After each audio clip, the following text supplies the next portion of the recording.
ओम वांग मे मनसि प्रतिष्ठिता मनो मे वाचि प्रतिष्ठितम् आविरावेत् मयेधि वेदस्य वाणिस्तः श्रुतं मे मा प्रहासीः अनेनाधीतेन अहोरात्रान् सन्दधामि ऋतं वदिष्यामि सत्यं वदिष्यामि तन्मामवतु तद्वक्तारमवतु अवतु माम् अवतु वक्तारम् अवतु वक्तारम्। ओम शांति शांति शांति। समस्त जन कल्याणे निरतं करुणामयं नमामि चिन्मयं देवं सद्गुरुं ब्रह्मविद्वरम्। ओम पूर्णमदः पूर्णमिदं पूर्णात् पूर्णमुदच्यते पूर्णस्य पूर्णमादाय पूर्णमेवावशिष्यते। ओम शांति शांति शांति। हरि ओम श्री गुरुभ्यो नमः।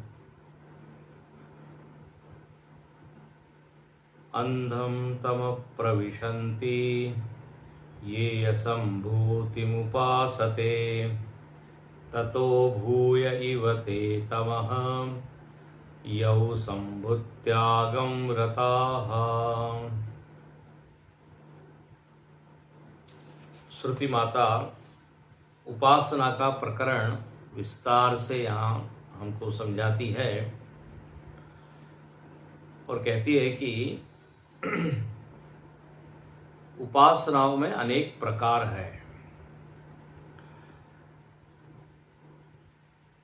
एक उपासना का प्रकार है जिसको हमने देखा असंभूति उपासना, अव्यक्त की उपासना, जिसमें कोई आकार नहीं है, जिसमें कोई मूर्ति नहीं है। तो जो अव्यक्त कारण ब्रह्म जिसको कहते हैं, उसमें अपने मन को रमाता है, मन को लगाता है।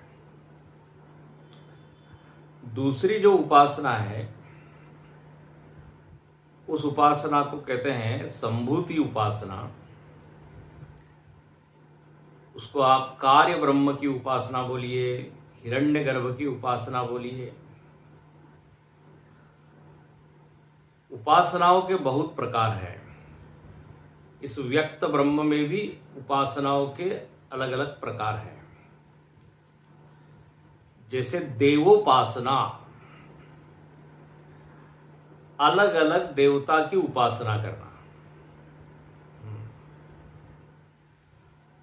और जो हमने यहां पर देखी वो क्या, एक हिरण्यगर्भ, एक ईश्वर की उपासना करना। तो जब आप देवोपासना कहते हैं तो उसमें आप क्या करते हैं, अनेक आकारों की उपासना या भक्ति करते हैं। कामैस्तैस्तै ऋतज्ञानाः प्रपद्यन्ते अन्य देवताः। भगवत गीता में कहा कि लोग एक में अपनी बुद्धि को नहीं लगाते, अनेक देवताओं की पूजा करते हैं। अच्छा, ऐसा क्यों करते हैं? तो बोले उनकी कामनाएं अलग अलग हैं। उनको लगता है कि इस कामना की पूर्ति इस देवता के द्वारा पूर्ण होगी। तो 10 तरह की कामना है, तो 10 तरह के देव हैं। बुद्धि चाहिए तो इस देवता के पास, धन चाहिए तो दूसरे देवता के पास, बीमारी ठीक करनी है, रोग निवृत्ति के लिए दूसरा है ना। अच्छा, और जो उपास्य है वो अलग अलग है, उसकी उपासना की पद्धति भी अलग अलग है।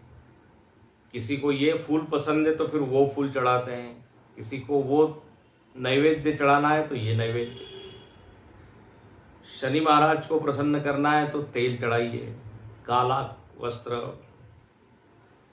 भगवान शिव को करना है तो बोले बिल्व पत्र चढ़ाइए।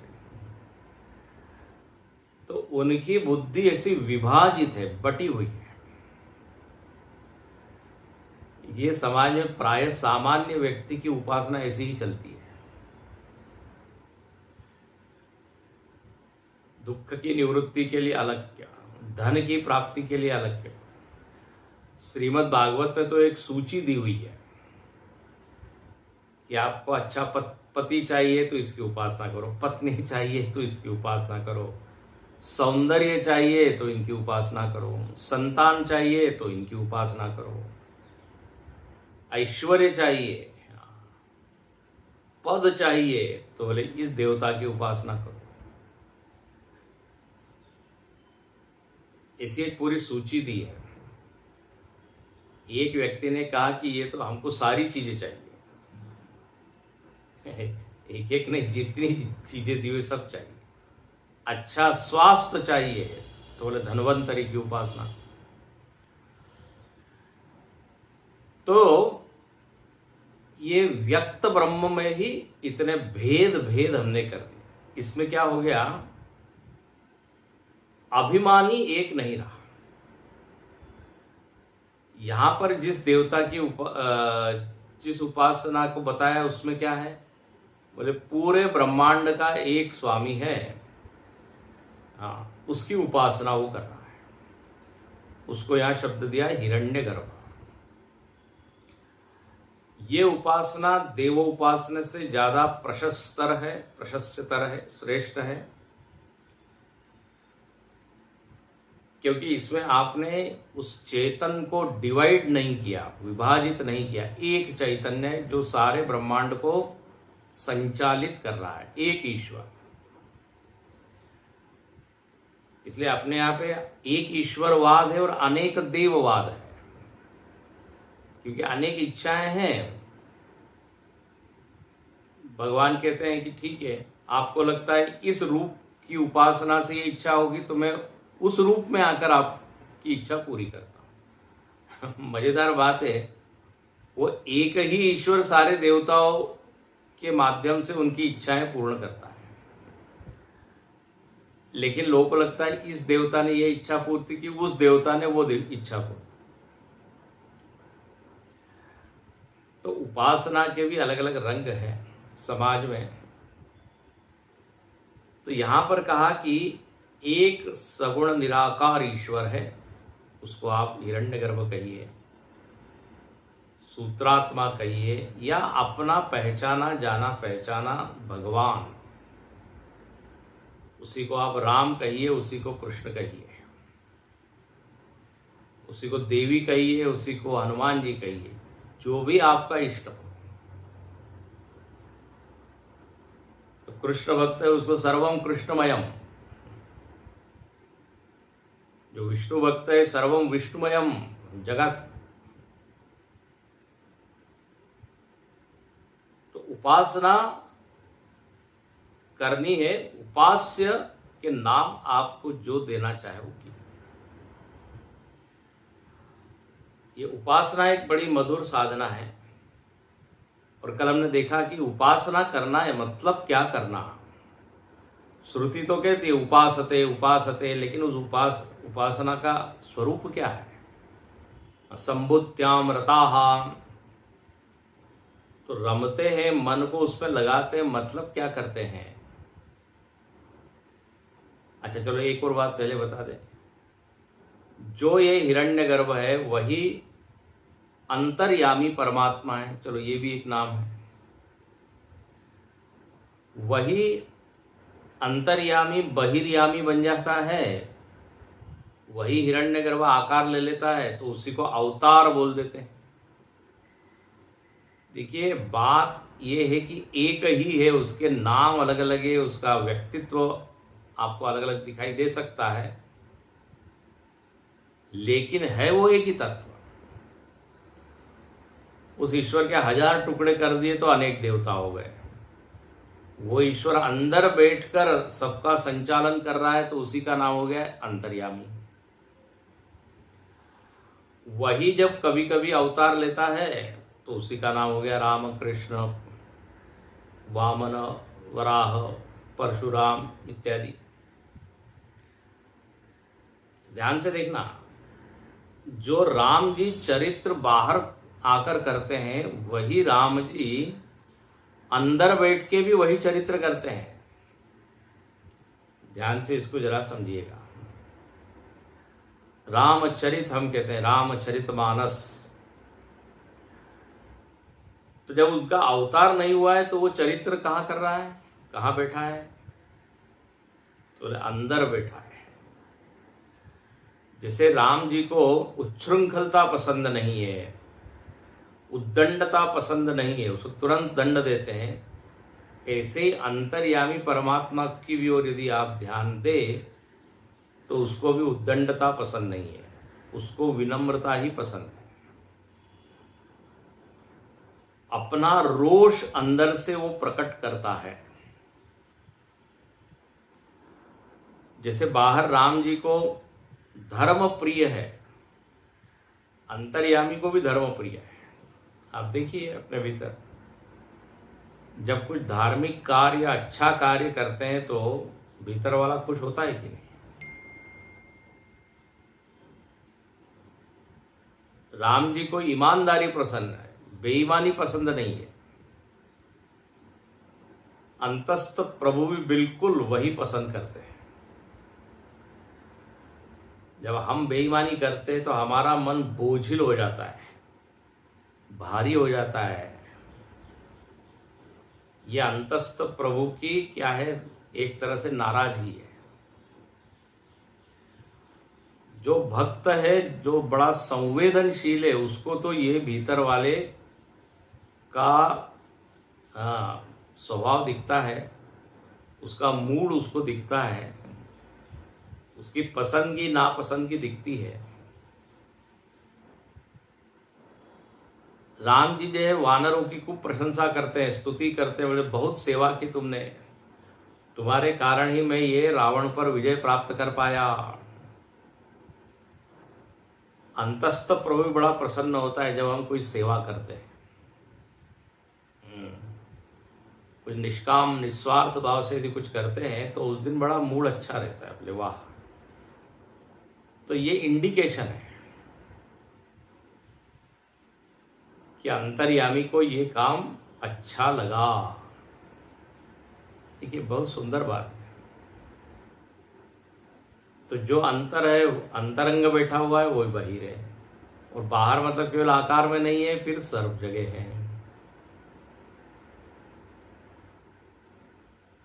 तो कहते हैं कि यदि आप चाहते हैं कि इस अंतस्थ प्रभु या हिरण्यगर्भ का आशीर्वाद हमको मिले,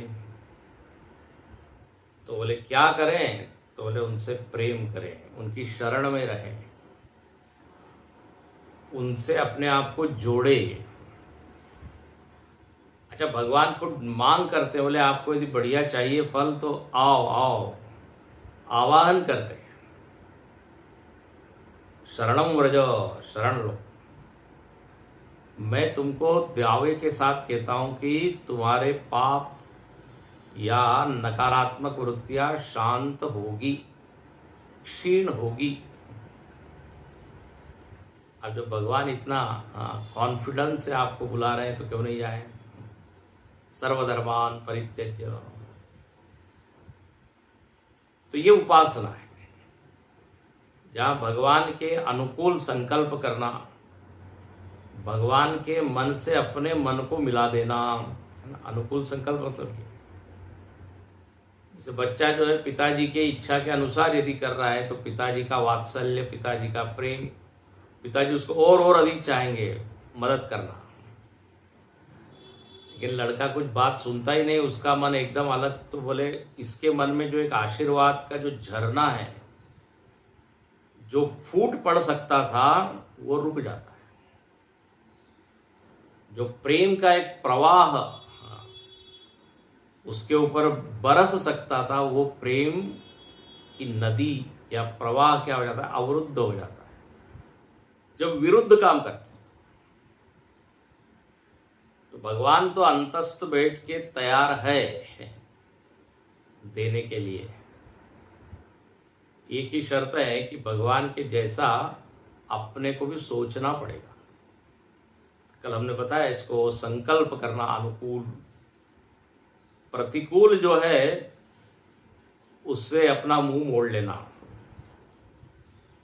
प्रतिकूल संकल्प, प्रतिकूल वर्तन, प्रतिकूल सोच,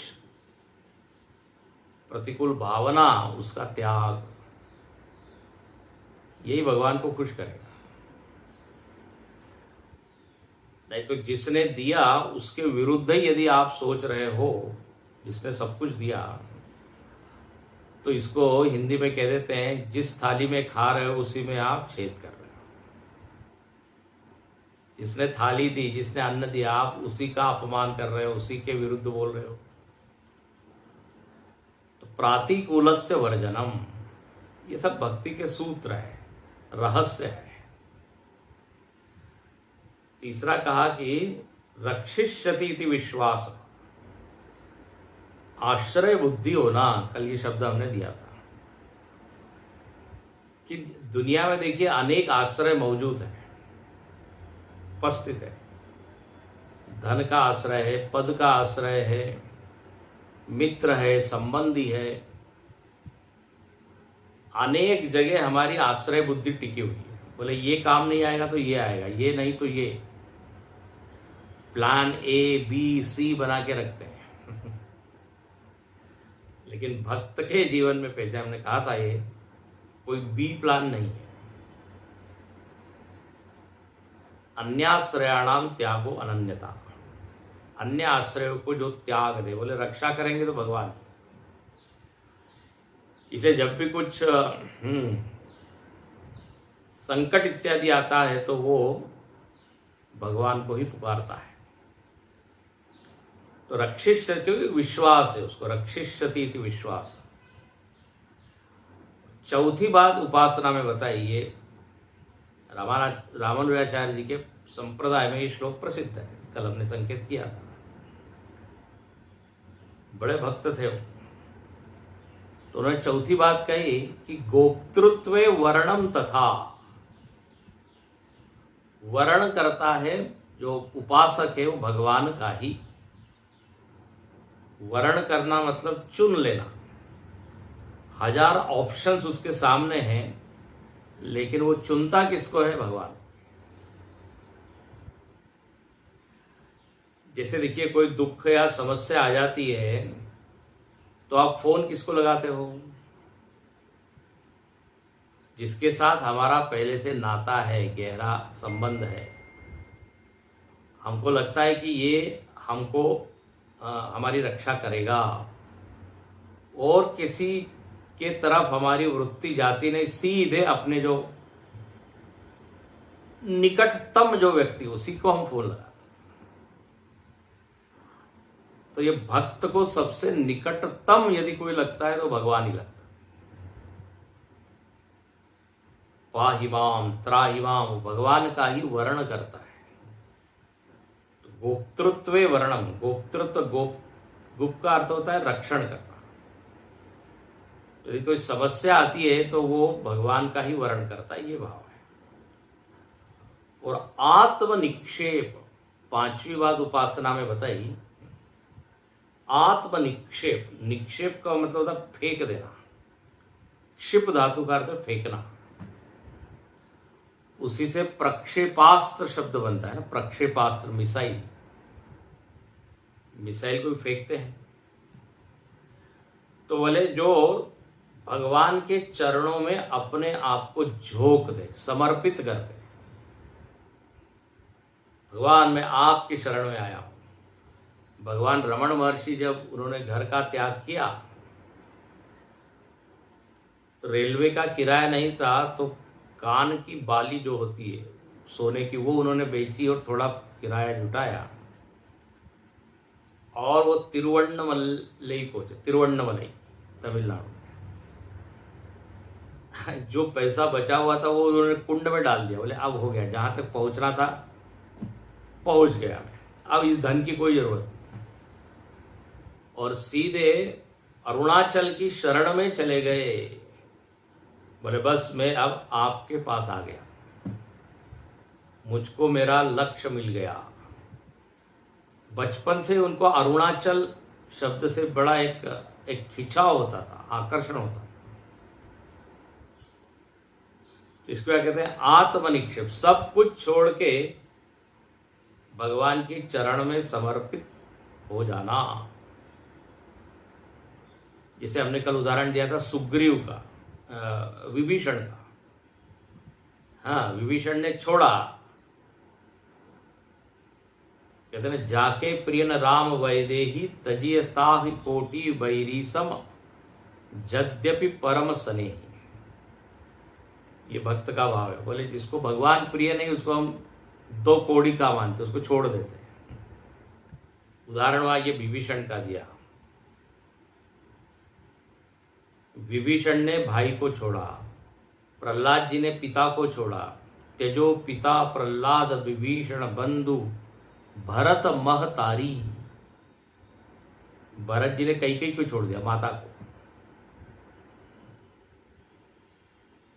इस वजह आत्मनिक्षेप। सुग्रीव ने भाई को छोड़ा, राज्य को छोड़ा, भगवान की शरण में गया, बचाइए। अब प्रभु कृपा करहु सब भांति, सब तज भजन करहु दिन राति, ऐसा बोलता है। तो आत्मनिक्षेप। और आखिरी जो उपासना का अंग बताया उस श्लोक में, कहते हैं वो है कार्पण्य। कार्पण्य, आत्मनिक्षेप कार्पण्य षड्विधा प्रीति लक्षण। कार्पण्य का अर्थ है कृपणता। कृपणता का यहां अर्थ कंजूसी नहीं, कृपणता का अर्थ है दीनता का भाव। मैं दीन हूं, हीन हूं, हेल्पलेस, आई एम हेल्पलेस, असहाय।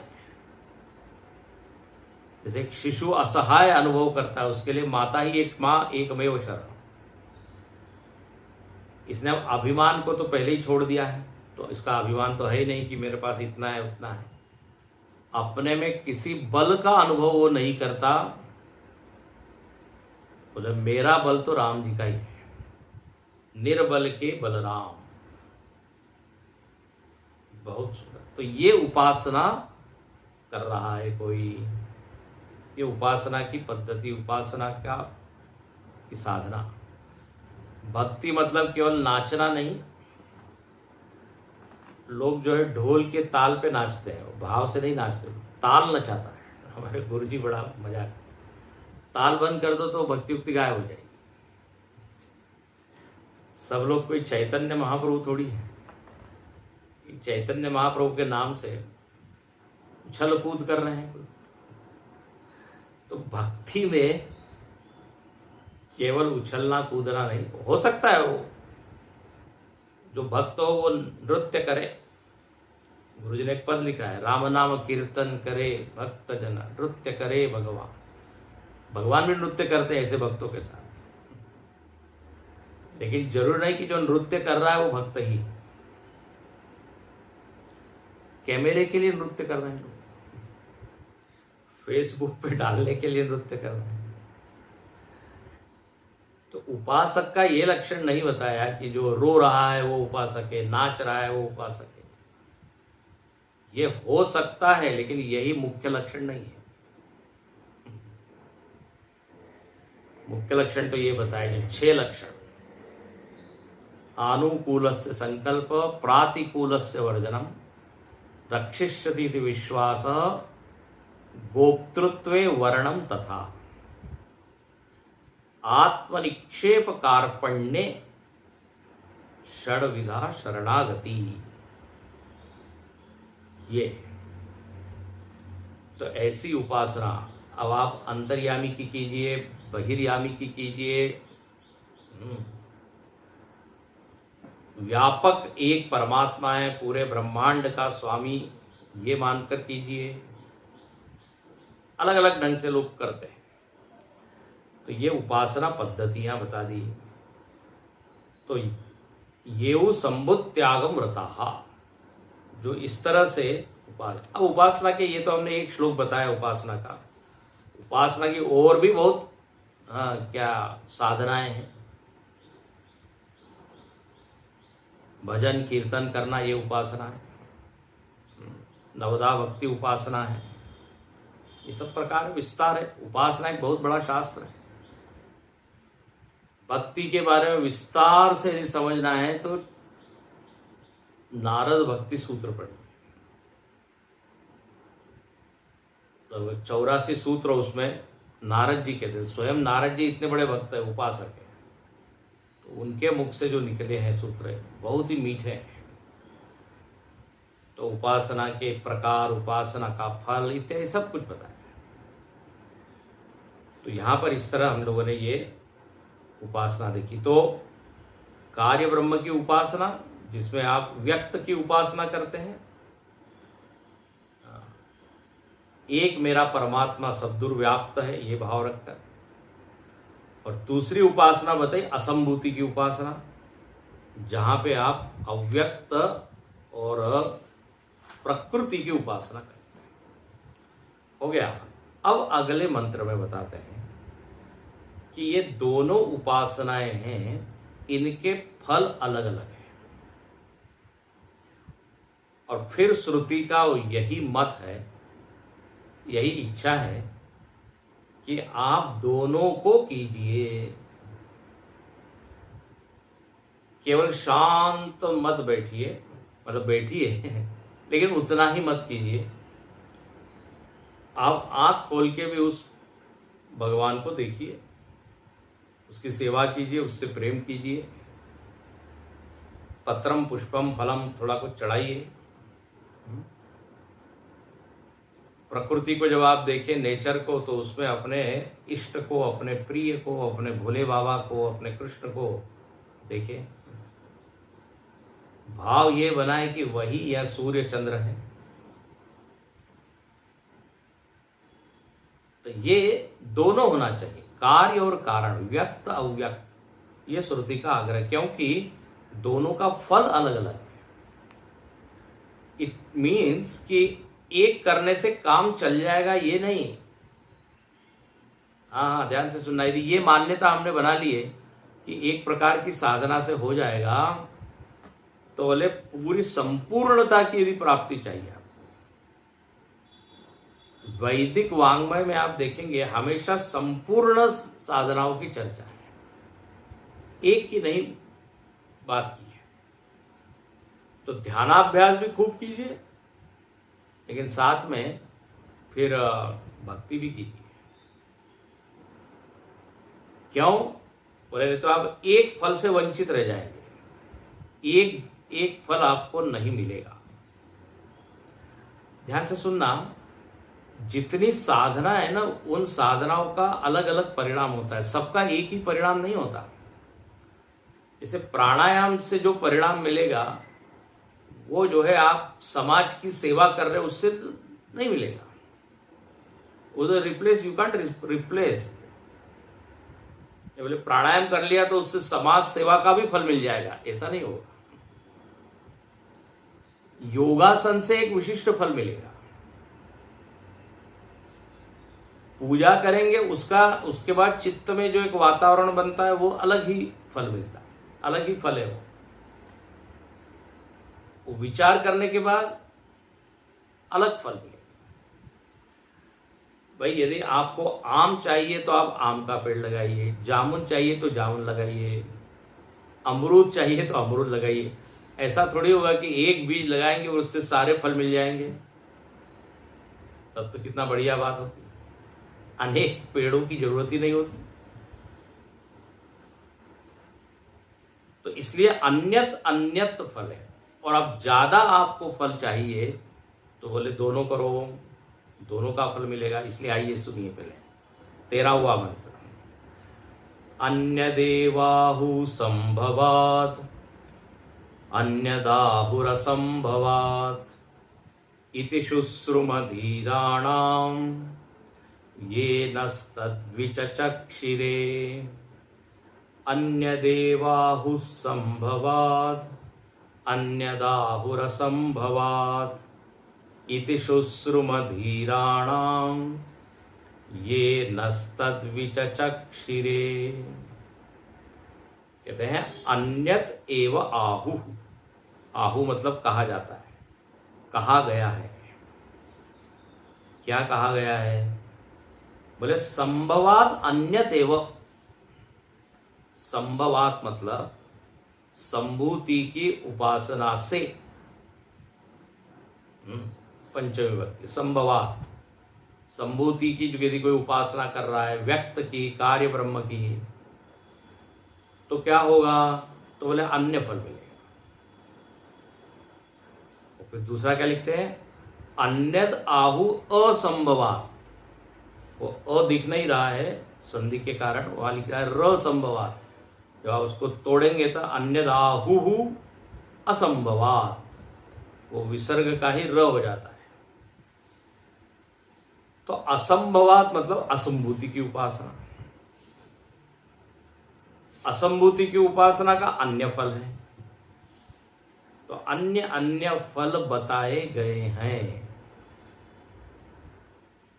ठीक है। अच्छा बोले ये आपने कहां से समझा? तो कहते हैं इति शुश्रुम धीराणाम। हम लोगों ने धीर लोगों से ये सुना।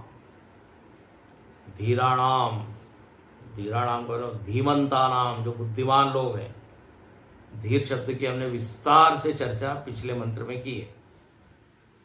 धीर मतलब जिन्होंने खूब विश्लेषण किया है, खूब विचार किया है, स्वयं इन उपासनाओं को जीवन में उतारा है। तो उन्होंने अपने अनुभव से ये कहा है, ध्यान से सुनना, कि महाराज अलग अलग फल होते हैं। तो यहाँ ऋषि लोग कहते हैं हमने परंपरा से, अपने आचार्यों से, अपने गुरुओं से, जो कि धीर थे, उनसे सुना। ये नह तद विचचक्षरे। विचचक्षरे उन्होंने व्याख्या की। विचचक्षरे मतलब व्याख्यात बनता। ये जो धीर लोग थे, इन्होंने हमको समझाया, विस्तार से बताया कि इस फल की, इस उपासना की ये परिणति है, ये फल है, ये परिणाम।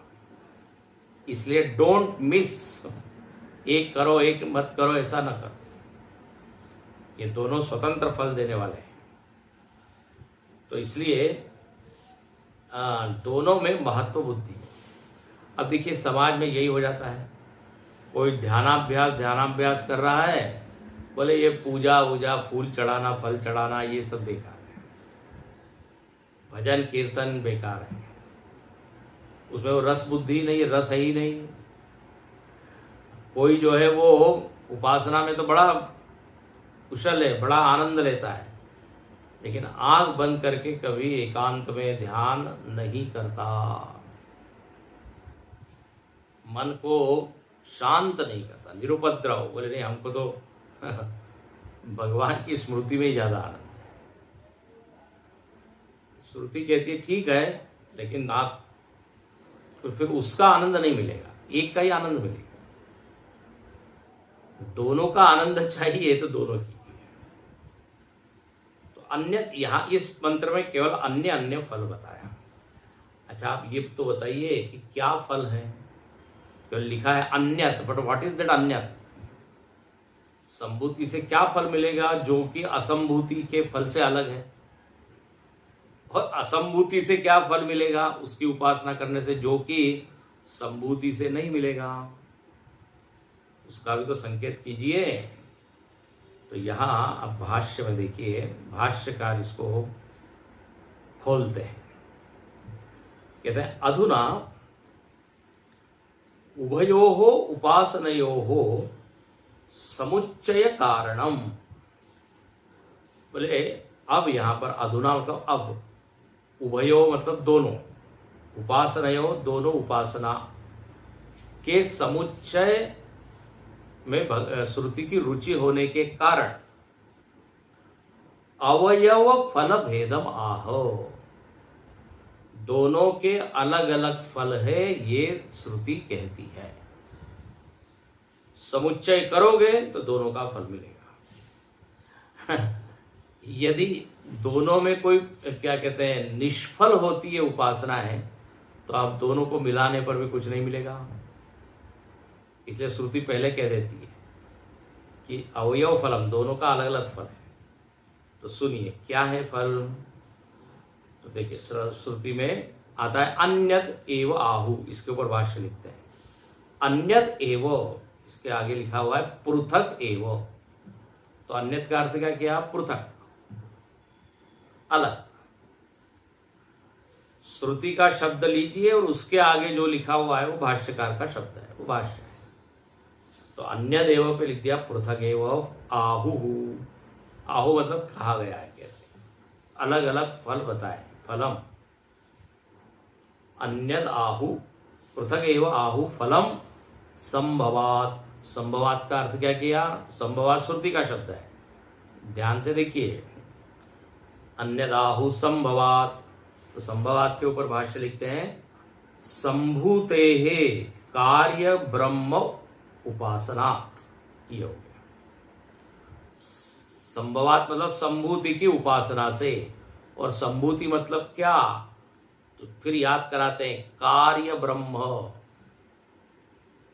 हाँ, ये जो व्यक्त ब्रह्म ही इस सृष्टि के रूप में व्यक्त है, इस पूरे सृष्टि का जो अभिमानी है, पूरे सृष्टि का मालिक है, वही कार्य ब्रह्म, उसी की उपासना, वही संभूति की उपासना। तो उसकी उपासना से अन्य फल मिलेगा, ये श्रुति कहती है। तो बोले क्या है अन्य फल? तो कार्य ब्रह्म उपासना अणिमादि ऐश्वर्य लक्षणम, ये है। देखो बहुत अच्छा यहां लिखा कि यदि आप उपासना करोगे तो अणिमादि ऐश्वर्य मिलेगा। इसका सीधा अर्थ है जीवन में जो ये दीनता, हीनता, कंगालीपन है, ये सब उपासना से जाएगा। उपासना कोई हल्की फुल्की चीज नहीं है। उपासना से बड़े भारी, बड़े बड़े फल मिलते हैं, चमत्कारिक फल। विश्वास नहीं होगा कि उपासना से ये सब भी मिलता है। यहाँ लिखते हैं ऐश्वर्य आदि लक्षण, समृद्धि, धन, संपत्ति, ये सब। प्राय लोगों को लगता है कि धन संपत्ति मिलेगी तभी जब हमारे पिताजी के पास धन संपत्ति होगी, है ना। परिवार में यदि धन हो तो हमको मिल जाएगा। लेकिन धन समृद्धि का एक ये भी तरीका है, उपासना हो। ये तो मालूम नहीं था। आप भक्तों के जीवन में देखिए, वैसे कंगाल नहीं थे। भरद्वाज ऋषि के पास जब भरत जी आए हैं अपनी सारी सेना को लेकर, जब वो जा रहे हैं राम जी से मिलने, भरद्वाज जी ने अपने आश्रम में व्यवस्था की भरत जी की और सारे अयोध्यावासियों। अब इतने सारे लोग हैं, उनको खाना पीना रहना सब उपलब्ध करना, भरद्वाज जी ने कोई चिंता नहीं। उन्होंने अणिमादि जो सिद्धियां हैं ना, उनका आह्वान किया। वो वहीं सारी के सारी सेवा करने के लिए तत्पर खड़ी हो गई। अयोध्यावासी तो इतने रम गए भरद्वाज जी ने उन सुख सुविधा की ओर देखा तक नहीं। लेकिन कहने का अर्थ है कि अणिमादि ऐश्वर्य, हाँ, ये सब मिलता है। तुकाराम महाराज जी के पास शिवाजी महाराज ने सब खजाना भिजवा दीजिए, बोले जा आपको जो चाहिए ले लीजिए। समर्थ रामदास स्वामी जी को शिवाजी महाराज ने अपना पूरा राज्य दे दिया। समर्थ रामदास स्वामी ने कहा मेरी ओर से तुम राज्य करो। तो दरिद्री नहीं होता उपासक, ये यहां लिखते हैं। हमारे स्वामी जी उदाहरण दिया करते थे काली कमली वाले बाबा का। काली कमली वाले बहुत बड़े संत हो गए, कुछ नहीं, उनके पास कमली, हाँ, कम्बल था, लेकिन उपासक थे को। उनके पास लोग आते थे, उनके आशीर्वाद फलीभूत हो जाते थे। एक भक्त की इच्छा पूरी हो गई तो उसने कहा कि महाराज हम आपकी कुछ सेवा करना चाहते हैं। देखो ये उदाहरण हम इसलिए दे रहे हैं कि ये सारी बातें पुस्तकीय नहीं है, इसको लोगों के जीवन में झांक के देखना चाहिए कि ये सब घटा है। तो वो बाबा को कहने लगा व्यक्ति कि आपने हमारी इच्छा पूरी कर दी, हम कुछ सेवा करना चाहते, क्या करें, कृतज्ञता व्यक्त करना चाहते हैं। तो बाबा काली कमली वाले ने कहा देखो अनेक साधु महात्मा साधना करते हैं यहाँ हरिद्वार में, उत्तरकाशी में, बद्रीनाथ में, केदारनाथ में। उनके पास भिक्षा की कोई व्यवस्था नहीं होती, अन्न की।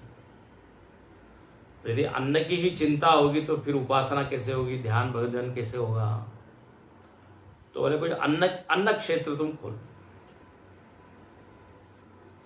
उसने वो इच्छा पूरी की और आज वो अन्न क्षेत्र इतने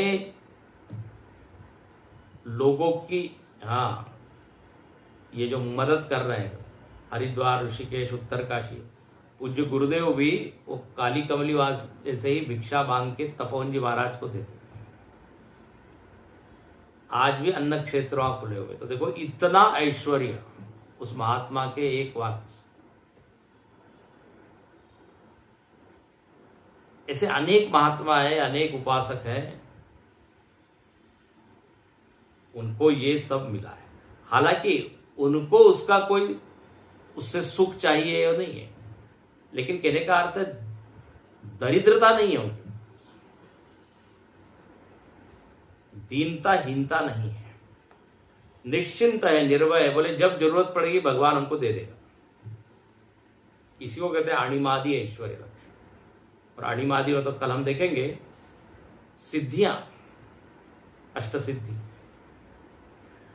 तो ईश्वर्य समृद्धि है, कंगालीपन नहीं है। देखो तुलसीदास जी ने लिखा है कि व्यावहारिक जीवन में दरिद्रता नहीं होनी चाहिए। दरिद्रता जैसा कोई अभिशाप नहीं, कोई दुख नहीं दरिद्र सम दुख जग माही। देखते ना समाज में जिसके पास कुछ धन इत्यादि कुछ भी नहीं है, एकदम भिखारी की तरह, उसको कोई सम्मान भी नहीं देता। मान सम्मान नहीं है, रिश्तेदारी में, नातेदारी में, समाज में कोई उस वक्त देखेगा नहीं, आ गए चलो बैठ जाओ उधर। धन संपत्ति का भी अपना एक प्रभाव होता है, हाँ वो होना चाहिए। अच्छा, ये धन संपत्ति केवल भ्रष्टाचार से ही मिलता है ऐसा नहीं, यहाँ के तो उपासना से भी मिल सकता है। केवल बेईमानी से ही धन मिलेगा ऐसा नहीं है।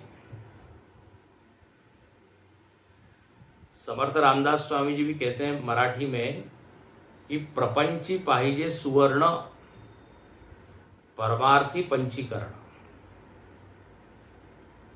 प्रपंच में यदि आपको थोड़ा क्या मान सम्मान चाहिए तो सुवर्ण चाहिए, ऐश्वर्य चाहिए, नहीं तो।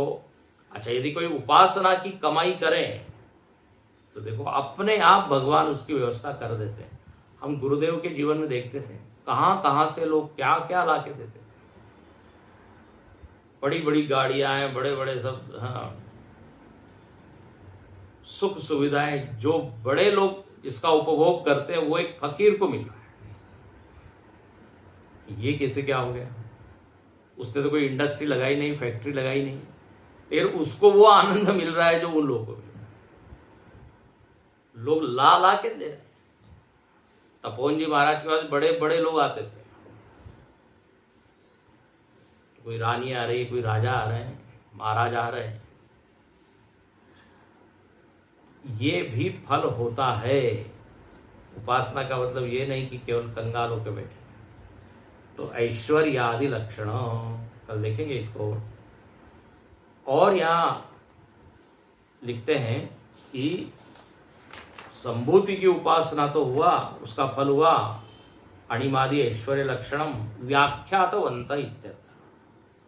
व्याख्या की है, ये बताया है हमको ये फल होता है। अच्छा, वैसे वे असंभूति का क्या फल होता है? असंभूति की उपासना करें तो तथा च अन्यत आहु, भाष्य देखिए, असंभवात। असंभवात का अर्थ है असंभूते है अव्याकृतात्, अव्याकृत उपासनात्, दो शब्द लीजिए। तो बोले असंभूति की उपासना यदि कोई करे, खूब ध्यानाभ्यास, मन को लीन करने का अभ्यास करे, अव्यक्त में, उसी को अव्याकृत बोलते हैं, तो बोले उसका फल क्या होगा? तो अंधम तम प्रविशंति, ये तो लिखा ही अंधेरे में जाता है। फिर से काम ने पीछे आपको बताया है कि दोनों का समुच्चय करने के लिए यहां श्रुति निंदा करती है कि केवल यदि आपने असंभूति की तो अंधेरे में जाएंगे। अच्छा, लेकिन असंभूति का फल क्या होगा? अलग से फल जो आप कह रहे हैं अन्य, तो बोले प्रकृति लय। ध्यान से सुनना, इसको अंडरलाइन कर लीजिए। प्रकृति लय। संभूति का फल क्या? ऐश्वर्य आदि लक्षण। और असंभूति का क्या? प्रकृति लय। प्रकृति में वो लीन हो जाएगा। और यह प्रकृति का अर्थ, ये जो दिख रही है प्रकृति, ये नहीं है, वही अव्यक्त जो इस पूरे सृष्टि का बीज है, जहां से ये व्यक्त सृष्टि आई, वो है प्रकृति। साम्यावस्था त्रिगुणों की, इसको आपने शास्त्रीय टेक्निकल शब्दों में कहते हैं। तो जो बहुत देर तक इस लया अवस्था का क्या करेगा? आनंद लेगा। अब इसमें हमारे स्वामी जी ने बहुत बढ़िया बात कही है कि देखो, उसको ऐश्वर्य आदि मिलेगा, जो दोनों यदि वो कर रहा है। ऐश्वर्य आदि से क्या हो रहा है? दरिद्रता जन्य जो दुख है वो जा रहा है। ध्यान से सुनना, इसमें एक बहुत सूक्ष्म बात बताने जा रहे हैं। सुख और आनंद के लिए उसको ऐश्वर्य नहीं चाहिए। जो दोनों को मिला के कर रहा है, उसको सुख शांति कहां से मिल रही है? बोले ध्यान में कर। ऐश्वर्य से क्या हो रहा है? तो दारिद्र्यता का निवारण हो रहा है। उसको यदि धन इत्यादि मिल रहा है तो उसमें वो रम जाएगा, उसमें उसको सुख मिलेगा, ये नहीं। उसको सुख तो मिलेगा किसमें? अव्यक्त की उपासना में, अव्यक्त में मन लगाने। That will be the source of happiness, peace. और ये ऐश्वर्य आदि, ये बोले बस बाह्य जीवन चलाने के लिए। हाँ, लोग ये ना समझे कि उपासना से व्यक्ति एकदम गरीब हो जाता है। तो भगवान देखिए बड़ी उसकी चिंता करते हैं। यदि किसने उपासना इत्यादि की और एकदम ही वो भिक्षुक सा हो जाए तो लोग कहेंगे अरे मत करो उपासना इत्यादि, देखो ये हाल हो गए हैं। तो लोगों के मन में जो भक्ति भाव है ना वो कम हो जाएगा। लेकिन जब लोग देखेंगे अरे इसके पास तो सब कुछ है, कोई कमी नहीं है, तो भगवान में भी उसकी भक्ति बढ़ेगी, उपासना में भी श्रद्धा बढ़ेगी। तो ऐश्वर्य का उपयोग केवल इतना ही है कि लोगों के मन में एक उसके प्रति सम्मान का भाव रहेगा। भगवान खुद चिंता करते हैं, यो क्षेमम वहाम्य हम, तुमको जो जरूरत है वो सब मैं दूंगा, तुम केवल अपना मन लगाओ। तो वो जो ऐश्वर्य आदि है उसका आनंद उसके शिष्य लोग, भक्त लोग सब लेते हैं। वो अपना कहाँ, एकांत में मस्त है। इसलिए देखिए दोनों चीज को वो अनुभव कर रहा है, दोनों चीज का, प्रकृति लय या असंभूति का, ये भी उसको मिल रहा है, और बाह्य जो ऐश्वर्य आदि वो भी मिल रहा है। तो प्रकृति लय इति च पौराणिक ही उच्चते, पौराणिक लोग, पुराणों में ये बताया है कि असंभव अव्यक्त की उपासना करने से उसका मन उस अव्यक्त में लीन होने लगेगा। इति शुश्रम धीराणाम वचनम, बोले ये हमने वचन, यहाँ श्रुति में शब्द है धीराणाम, उसके आगे भाष्यकार एक शब्द डाल देते वचनम, धीरों से हमने सुना। सुना मतलब क्या सुना, वचनम, सुनते क्या है, भाषण, उपदेश, वचन। तो इति शुश्रम धीराणाम वचनम ये नस्तद विचचक्षरे, इन लोगों ने हमारे प्रति व्याख्या की। विचचक्षरे, विचचक्षरे का के ऊपर भाष्य लिखते हैं, व्याकृत अव्याकृत उपासना फलम व्याख्यातवंत। व्याख्या की, क्या व्याख्या की, किसकी व्याख्या की, तो बोले व्याकृत और अव्याकृत की उपासना के फल की व्याख्या। व्यक्त और अव्यक्त के अलग अलग फल होते हैं, दोनों का एक अलग परिणाम, अपने प्रभाव अपने जीवन में दिखता है। इसलिए डोंट इग्नोर, एक की उपेक्षा कर रहे हैं, एक को महत्व दे रहे हैं, ऐसा ना। तो यहाँ पहले तो बता दिया अन्य अन्न का फल है, तो अब जो श्रोता है उसके बुद्धि में ये आदर बुद्धि जाग गई, बोले अरे वाह, दोनों का अलग अलग फल है, तो हम क्या करें। तो अगले मंत्र में श्रुति कहती है आप दोनों कीजिए। जिसे पीछे भी आया था, कर्म और उपासना दोनों को एक साथ करने से ज्यादा फल है, वही यहाँ अगले मंत्र में बता दें, 14वें मंत्र में, उसको हम देखेंगे कल। आज यही रुकते हैं। तो आज का विषय था अन्य फल क्या है और उपासना की क्या पद्धति है, उपासना में क्या करना चाहिए, वो हमने पहले देखा। 6 भाग, अनुकूल से संकल्प इत्यादि। अपनी उपासना को हम गहरा बना सकते हैं उन 6 चीजों को यदि जीवन में हम लेके आए। ओम पूर्णमदः पूर्णमिदं पूर्णात् पूर्णमुदच्यते पूर्णस्य पूर्णमादाय पूर्णमेवावशिष्यते। ओम शांति शांति शांति। हरि ओम। श्री गुरुभ्यो नमः। हरि ओम।